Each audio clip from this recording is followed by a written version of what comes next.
আসসালামু আলাইকুম। আমাদের এই বাচ্চাটি 21 তারিখ 12 মার্চ 2025 সালে আর কি ফুটেছে। বাচ্চাটির বয়স প্রায় 7 দিন হয়ে গেছে। দেখতে পাচ্ছেন এই যে পশম হয়ে গেছিল। তো এই বাচ্চাটি হঠাৎ করে মরার একটাই কারণ, পর্যাপ্ত পরিমাণে উষ্ণ তাপমাত্রা না পাওয়া। কারণ আমরা যেখানে বোর্ডিংটা করেছিলাম, আমাদের এখানে ইলেকট্রিসিটির অনেক ডিস্টার্ব করে, মানে ইলেকট্রিসিটি রাত 12:30টায় চলে গেছে। সেই কারেন্ট আস্তে আস্তে সকাল 10টা বাজিয়েছে, তার মানে প্রায়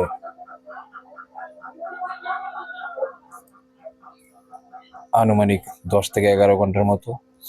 তো আমরা এর ভিতরে বোর্ডিংয়ে বাহিরে আগুন জ্বালিয়ে, কারণ আমরা জানি গ্রামে কি পরিমাণ ঠান্ডা, আগুন জ্বালিয়ে তারপর হিট দিয়ে তারপরে চেষ্টা করেছিলাম বাঁচানোর জন্য।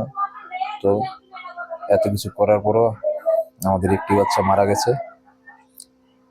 তো আপনাদের কাছে আমার একটাই অনুরোধ, যারা এই শীতে বাচ্চা আমার মতো ইনকিউবেটর কিনে বাচ্চা ফুটাচ্ছেন বা ফুটানোর চিন্তা ভাবনা করছেন, আপনারা এই শীতে বাচ্চা ইনকিউবেটরে ডিম দিয়েন না, ওজনে ডিম বিক্রি করে ফেলেন। কারণ এই শীত গেলে বাচ্চা ফুটান, কারণ শীতের প্রকোপ এতই মারাত্মক যে গ্রাম অঞ্চলে এখন শীতের প্রকোপে ছাগল পর্যন্ত মারা যাচ্ছে।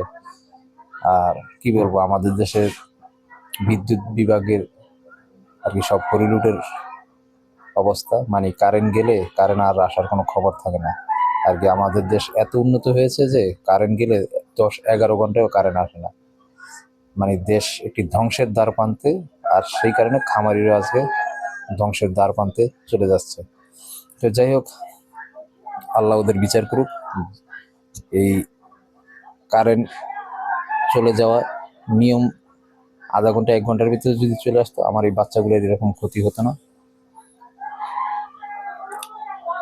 একটি জীবন কারো দেওয়ার ক্ষমতা নেই, কিন্তু আমাদের দেশে যারা বিদ্যুৎ বিভাগে আছে এরা জীবন নেওয়ার জন্য উদগ্রীব।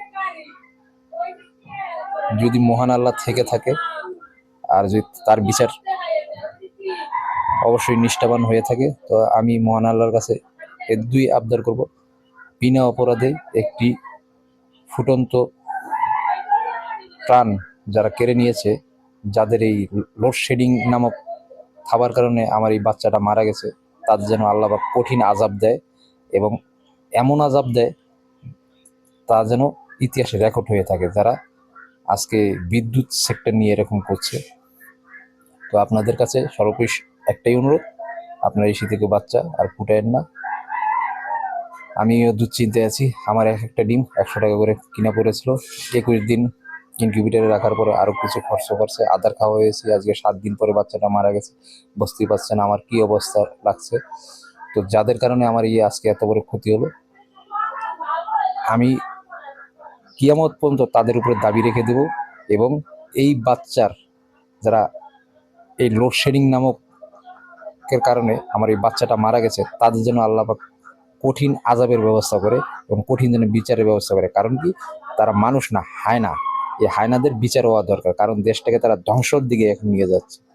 তো সবাই ভালো থাকবেন, সুস্থ থাকবেন, আল্লাহ হাফেজ।